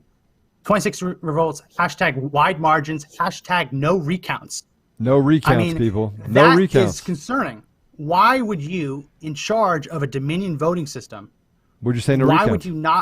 Why would you not want recounts? If anything, you'd want recounts to prove how accurate your system was. So this is my problem. My problem is that it literally says no recounts, right? What's he saying now? No recounts, right? What did they do in Georgia? They did an update in the middle of an election. And then his response was, and by the way, he is the spokesperson for everything Dominion voting systems. He is the spokesperson. Well, he's not the official spokesperson, but he is on the record a lot. They do have a spokesperson that goes by a different name. That's not his official title. Just buttoning up that and make sure we don't get fact-checked on that. Right? There's a lot of things we could get fact-checked on. Can't get fact-checked on. I would hate for that to be it. Put that up on the screen one more time, Evan, because the person who Joe has... Yeah, sure, that's good enough. Hashtag wide margins, ha, ha, ha. And then Eric Coomer says, from a professional standpoint, it's my one and only hope for tonight. No, from a professional standpoint, it would be that Dominion voting systems don't get hacked, that they have accurate results, right? That no one calls them into question. Not that there are so many votes cast for one side that they don't go back and audit the votes, right? From a professional standpoint, my one and only hope for tonight is that the margin of victory is so big they don't double check our work. What? That's what he's saying. 100%. I mean, we can't put this one up because it has someone else's name in it. Which one? The one you just sent me. We can't put that up. Scratch it out. That's going to take too long for me to do. We can't put that one up but it's basically him being pissed off about the election. Him being really, really pissed off about the election. Well, I'm going to tell you, if Hillary Rodham Clinton had a penis, she would have won. So here's something else that you should see. I mean, this is kind of for fun, I guess. This is a mugshot of Eric Coomer. Guys, if this doesn't concern you, though, I don't know how to help you. If this doesn't seem, if this doesn't make you say that your vote didn't count, you spent all that time going, your vote didn't count. It didn't count at all. Yeah. Yeah. Well, we're a little over for today, which is fine. We had a lot to go through. I'm not going to put that up. Why not? That's creepy. That's creepy. Okay, fine. Let's watch it. This is creepy as hell. That's creepy. That's going to give me nightmares. That's going to give me lots of nightmares. So before we end, now put back my screen. We have to talk about the affidavits that have now been signed in states like Nevada, in states like Michigan. This is an affidavit that was just signed in Nevada. It has been blacked out because the guy is in fear of reprisals. He is a legal resident of Clark County. He's over the age of 18. He is a U.S. citizen, all that, yada, yada, yada. He is a poll worker. And he was told by, he names names, but it's redacted. He names names, my team leader, and 2 other assistants to advise people who wanted to register to vote and did not have the proper Nevada ID that they could go out in the parking lot and make an appointment with the DMV to get a Nevada ID driver's license and then bring in proof of their appointment confirmation, either a paper copy or show it on their phone to us, and then they could be registered. Think about what that means. In Nevada, you have to have ID. You have to have ID. What he is attesting in this sworn affidavit is he names name of who told him to do this, saying that even if they don't have ID, send them into the parking lot and have them sign up for an appointment to get an ID, and that's good enough. Well, no. If you show up to the appointment and you don't have the requisite paperwork to prove you are who you say you are, you won't get the ID, right? Having an appointment for an ID is not the same as having an ID. But according to this affidavit, the supervisor told them, in lieu of a voter ID, accept an email receipt confirming that you have at a later date an appointment to get an ID. That is insane. That is absolute insanity. And they were told that if there was no driver's license, to take the DMV confirmation number and just add 2 zeros at the end so that it would work. This is insane. He says that every day of early voting, there was a Biden-Harris bus, tent, or table in the parking lot of that precinct. Right. And that they were handing out food, drink, political memorabilia to voters. They even had speakers, dancers, music, and other festivities going on. This is where it gets really, really screwy. Every day during my lunch breaks, I would walk laps in the parking lot and around the polling place for exercise at approximately 2:15 p.m. on either October 28th or 29th. As I walked the parking lot of, names the precinct, I personally witnessed 2 people handing multiple unopened mail-in ballot envelopes to 2 other people who then opened and filled out the ballots against the side of the Biden-Harris van. The same 2 people who marked the ballots then put the marked ballots in official pink and white envelopes. These individuals were not poll workers, but by my final walking lap, there were 5 or 6 additional people who formed a human wall which moved as I walked by, apparently in an attempt to block my view of the 4 people who were opening envelopes, marking ballots, and placing those ballots in pink and white return envelopes. When the moving wall of people noticed me walking by, they continued to block my view as I walked. Think about that. This is a poll worker not only blowing the whistle that they were soliciting in the parking lot, but saying that he personally witnessed Biden-Harris campaign officials filling out multiple ballots and stuffing them in envelopes. I mean, this is huge stuff, people. Huge stuff. That is an affidavit, and it's blocked out so that we don't ruin his life because he'll get death threats and the like. That is the first affidavit. Then you have this affidavit. This is an affidavit from Michigan. Let me zoom in. She says her name right there. Jesse Jacob says that she is a worker for the city of Detroit elections department for the 2020 election. She processed ballot packages to be sent to voters, along with 70 to 80 other poll workers. She was instructed by my supervisor to adjust the mailing date of these absentee ballot packages to be dated earlier than they were actually sent. The supervisor was making announcements for all workers to engage in this practice. At a satellite location, I processed voter registrations and issued absentee ballots for people to vote in person and at the location. I directly observed on a daily basis City of Detroit election workers and employees coaching and trying to coach voters to vote for Joe Biden and the Democrat Party. I witnessed these workers and employees encouraging voters to do a straight Democrat ballot. I witnessed these election workers and employees going over to the voting booths with voters in order to watch them vote and coach them for whom to vote. During the last 2 weeks while working at the Sallet location, I was specifically instructed by my supervisor not to ask for a driver's license or any photo ID when a person was trying to vote. I observed a large number of people who came into the Sallet location to vote in person, but they had already applied for an absentee ballot. These people were allowed to vote in person and were not required to return the mailed absentee ballot or sign an affidavit that the voter lost the mailed ballot. I mean, she's going through these things. These are crazy, crazy, crazy things. And that's a sworn affidavit. That is sworn under oath, under penalty of prosecution. And it keeps getting worse. Richard Hopkins, this is the guy in Pennsylvania, the postal worker that who's, by the way, had originally. now has death threats and literally is. Yeah. And I can't even imagine what's going to happen after this one. I should get some nice phone calls. See if I got any phone calls coming up yet. So nope. On November 5th, 2020, that's after Election Day. As I was preparing my mail for delivery, I saw Weisenbach with Darrell Locke, one of the supervisors for the Erie, Pennsylvania post office, having a discussion. Weisenbach and Locke discussed how on November 4th, they had backdated the postmark on all but one of the ballots collected on November 4th to make it appear as though the ballots had instead, next page, been collected on November 3rd. I overheard Weisenbach tell Locke that they messed up yesterday, November 4th, by accidentally postmarking one ballot as having been collected on November 4th, when it had actually been collected. Importantly, Weisenbach and his assistant had ordered my coworkers and I to continue picking up ballots after November 3rd. Now, this is crazy. In Pennsylvania, this is being litigated in the Supreme Court, the idea that a ballot can come in after Election Day. Right? It's crazy. But the rules of that state Supreme Court ruling said it had to be postmarked by Election Day. So whether or not they can count the ballots is being litigated, but here you have the postmaster, the postal workers conspiring to backdate. That's a crime. It's a felony. It's a felony to falsely postmark an envelope. This is voter fraud. This is a big crime. So now they're basically shoving all of them in just in case they need the votes. I mean, this is a big deal. These are 3 affidavits that have just come down in the last 72 hours. The first 2 were today. So this idea that Donald Trump has no pathway, they are getting people on the record. They are getting people to talk about what they saw.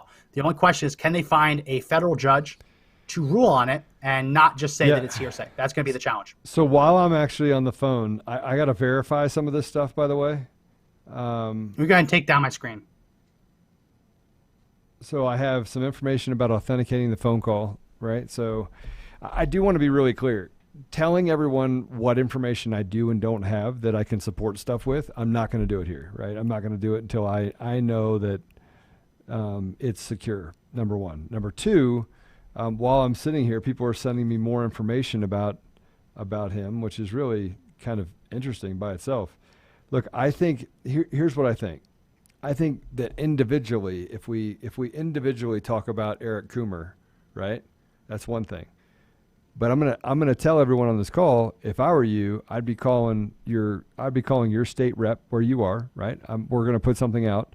I'd be calling Dominion Voting Systems. Right?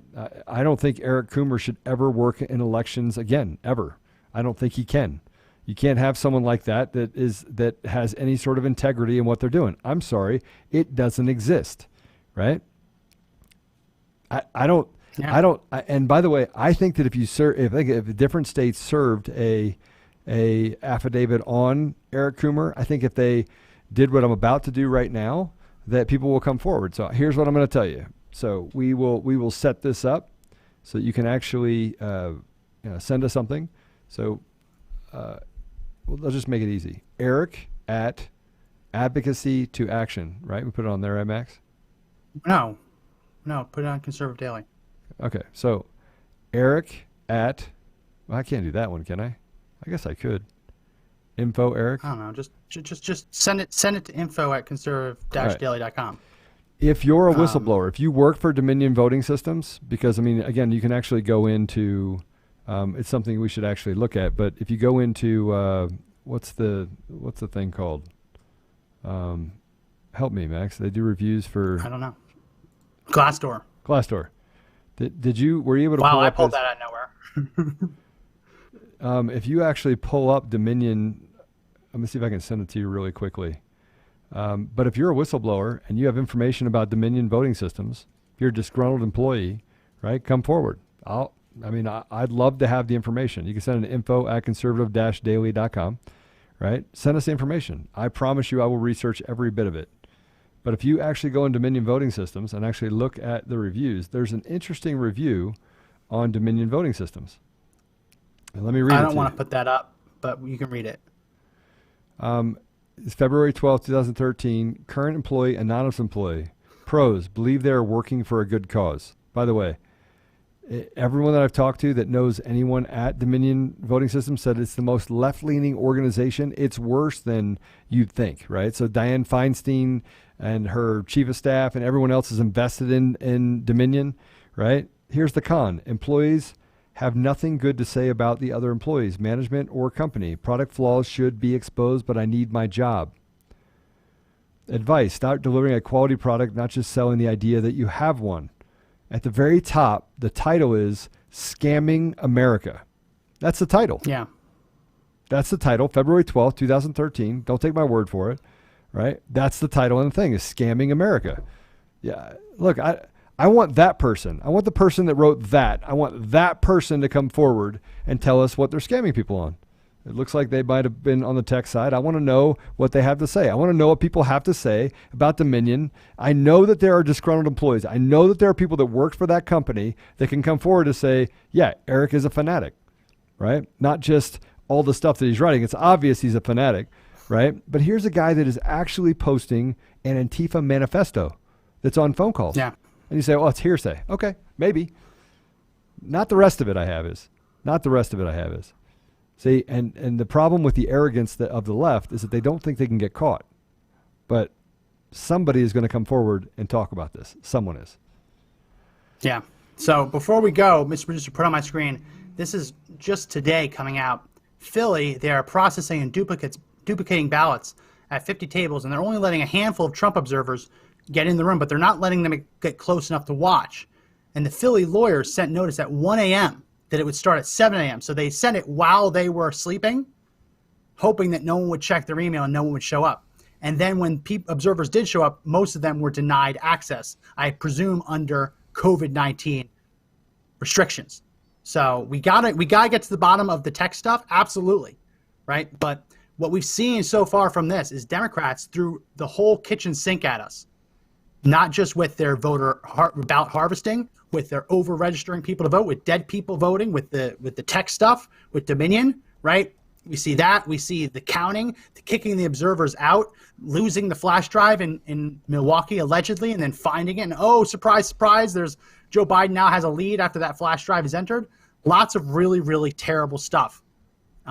So we're going to stay on it. We're going to keep investigating all of this. Went over today, but that's okay. We had a lot to talk about. But what we need to all understand is that we've said it all along. There is too much smoke for there not to be fire.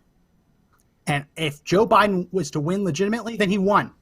But you cannot tell me, with everything we've been reporting over the past week, you cannot tell me that given everything we've seen, everything we now know, that this election was run legitimately. And that the count you're seeing on CNN, on Fox News, on all those news channels, you cannot say that count is accurate. Just like you cannot say that the COVID count is accurate, right?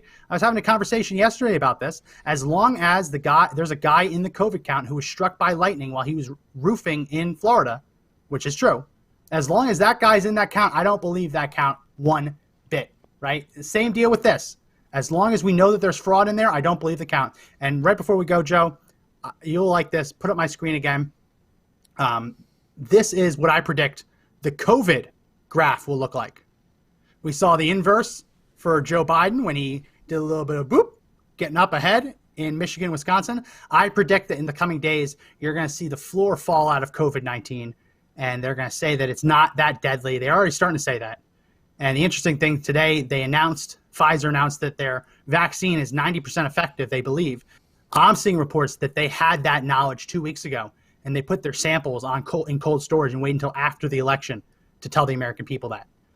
So there's lots of different lines that have to get followed, lots of different frauds that have to get investigated. We're going to keep doing it, and we'll keep publishing and keep giving you guys a method to fight back, because it's really important that we do so. Yeah. What's your final word, Joe, as we wrap up? So my final word is that I'm going to put up, just so you know, I am going to put up all of the information that I have. I'm going to redact people's names. I'm going to put it up there. I'm going to put the photos that I have up there. I'm going to put up the fact that I know that how many phones he has, right? And somebody said, can the FBI go in and audit his phone number, or excuse me, his phones and his emails and all that stuff? The answer is yes, they can do that. Whether or not the FBI will do that is beyond me, right? I got to believe that the FBI is not dumb enough that they're not monitoring Antifa lines. I can't believe that I'm the smartest guy in the room when it comes to this stuff. I can't. There has to be other things that are going on that we're not privy to. So I truly believe that it will prevail. And again, as you said, Max, if Joe Biden actually was elected by the people, right, and he actually won the vote, then we have to concede that's what the Republic is all about. But the reality of it is we know that's not what happened here. We know that it's been manipulated. We know that the guy that actually runs 40 states, right? We know what the Benford law is, right? We know that the fact that the irregularities are through the roof. We know more 90-year-olds voted for Biden than any other time in history. 90-year-olds didn't vote for Biden. 99% of the 90-year-olds out there. 39 people voted in Pennsylvania that were alive during the Civil War. Yeah. I mean, just that data is a smoking gun because we don't know what amount of variables there are to show the fraud, right? So you just have to stack enough of it and go, listen, we know that this is fraudulent. We know this is fraudulent. We know this is fraudulent. These three things collectively are the things that we caught. It typically is said that for every one that you catch, there's 1,000 that you don't catch, right? How much does that exponentially add to the election total? Right? Guys, This is not hard to win. We have to stand up. There's 100 million people, there is 71 million people that voted for Donald J. Trump for president, right? Those are real ballots. That's not people out there cheating. Those are real ballots. So now we have the left that's completely cheating, and we have to stand up. So there's three things that we can do. One, we can actually get involved. We can hit the rallies, hit the protests, make sure that we have our voice heard, and that we stand up, right? We do not surrender and we do not retreat. I'm sorry, but that is what it's going to have to take. We're going to have to do that. Now, secondarily, right, we got to make sure that this doesn't happen again. Dominion needs to be fired from all 40 states. You're fired. You're out. Get out, right? And we need to go back to a system that actually allows for people to vote. Build a system that's based on blockchain because you can't break it, guys. You can't. It 100% would make sure that we don't ever have this problem again. But they don't want to do that. They want to sell a $100 million hokey system to the people in these different swing states. We did not have this problem, but if you look at the states that Dominion got into, those are the ones just recently from 2016 to 2020. Those are the swing states. All the ones. 100%. That's not hyperbole. That's real. So if we know that they got in between 2016 and 2020, and in 2020 the improbable happened, and a guy that literally can't pronounce his name that stayed in a basement that couldn't get more than a dozen people to show up in Jeeps, call himself a grandmother, and did you read about the Jeeps? No, I don't want to go too off, but do you see that the Jeeps weren't actually for sale? They were part of a fleet. Oh wow, okay. So they did analysis on the driver's licenses. They were not listed for sale. They're part of a corporate fleet of vehicles. Yeah, that's what Joe Biden used at his rally. They all happen to be brand new Jeep Wranglers. Listen, guys, they're creating a mirage. And we have to stand up. We have to. I mean, if you follow DC Drano on Twitter, some certain guys that I like to follow very closely. There's an underbelly right now that the American people are not going to stand for. Joe Biden cannot be president because he's not the legitimate president, right? And that's really the thing. Well, you got to show us proof. I just did, and we've been showing it to you for the last couple of days, right? If he was the legitimate winner, then he should be sitting as a president, but he's not, and we all know he's not. And we have too many things that happen at 1 o'clock in the morning, losing the ballots, and then all of a sudden having them uploaded as 47,000. Surprise! That by itself is enough. That is a smoking gun.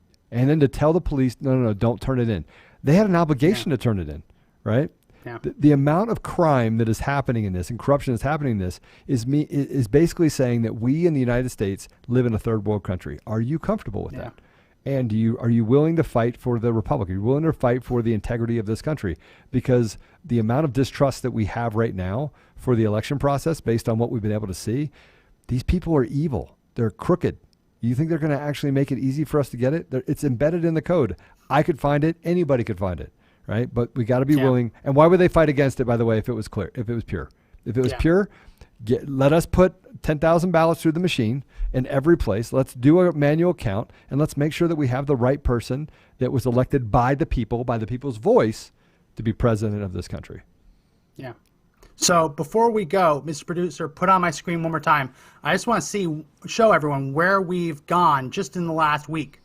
We've gone from there was no fraud to now Democrats saying, well, the fraud wasn't widespread. Next, they'll say, well, the fraud didn't change results. 40 After states, that, Max. they'll say, well, the fraud didn't change the Electoral College. Joe Biden would still be over 270. And after that, they say, okay, you caught us, we cheated. We are now in step 2 out of all 5 of those steps. So that's been a week. And notice the narrative has changed. They don't say anymore there was no fraud. Now they're saying, you listen to the narrative from Democrats and spineless Republicans, they're saying that there was no widespread fraud. That's the language. That's how the narrative has changed. Well, that's going to be it for this edition of the podcast. If you like the podcast, please do subscribe on YouTube. Please do hit the bell for notifications. Please do like and follow our Facebook page. Also, if you text FREEDOM to 89517, FREEDOM to 89517, you'll get a text alert when we go live because Facebook and YouTube play games with that. Also, there's a link for you to join our newsletter in the comment sections of both. We also, really big news, we are now number 81 on the Apple Podcast political podcast chart. Number 81 in the United States, the 81st most popular political podcast in America. So please, please, please do check out the link in the description and make sure that you subscribe to our Apple Podcast audio podcast and also leave us a good review. Very important. You can also find us. Go ahead, Joe. And we will post everything that we have on Eric Coomer specifically out there, right? And the outrage should start based on Eric Coomer. How can this guy actually be responsible for the elections in our country? How can he be responsible for it? He has the power. He's unhinged, right? And now we have all these irregularities with his system. And it's how can we allow that to happen? How can we allow people like that to interfere with our elections? How can he be allowed to stay in this organization, right? That's the key. Eric Coomer is the key, and they need to actually go grab his stuff. They need to basically just raid everything that he has and raid Dominion, right? And that, I expect Barr to do something about it. Something has to be done, right? Now, I think we'll get to the ultimate result where the legislators will get enough information. They're like, man, this election is not good. I can't vote that I can concede this election to Biden. Yeah. Yeah. So hopefully they sent 15 FBI agents to investigate the garage pull down in Bubba Wallace's NASCAR garage. You'd think that maybe they'd send 1 or 2 to investigate this. So in addition to Apple Podcasts, make sure you go there, help us get into the top 75, into the top 50. Really do need your help. Apple Podcasts, link in the description. We're also on Google Play Store. If you have an Android, we're on Spotify. A lot of people listen on Spotify these days. We're on Pandora, iHeartRadio, TuneIn, and Podbean. So check us out all there. There's also a link to buy merch, help support the channel. And yes, we are on Parler. Lots of people asking. Big exodus happening right now. Follow us at Parler, on Parler, at Conservative Daily, all one word, and we'll be happy to follow you back. So again, that's going to be it for this edition of the Conservative Daily Podcast. My name is Max McGuire. And this is Joe Otto. Max, one last thing. Okay, last thing. All right, last thing on the last thing. This is the podcast that never ends. Yeah. So hey, listen. but here's the thing: if people don't understand is I will be putting up all this stuff. We'll put it in a place where you can actually get to it, and if you can just share it. Use it as a basis. We for will sharing. include a link in the audio description. We'll put it all up in in the Dropbox or whatever. We'll include a link in all of the descriptions for this podcast as well. So again, my name is Max McGuire. And this is Joe Otto. And remember, as we've talked about today, the fight to take back the country clearly isn't over, but the only way we win is if we all stand and fight together.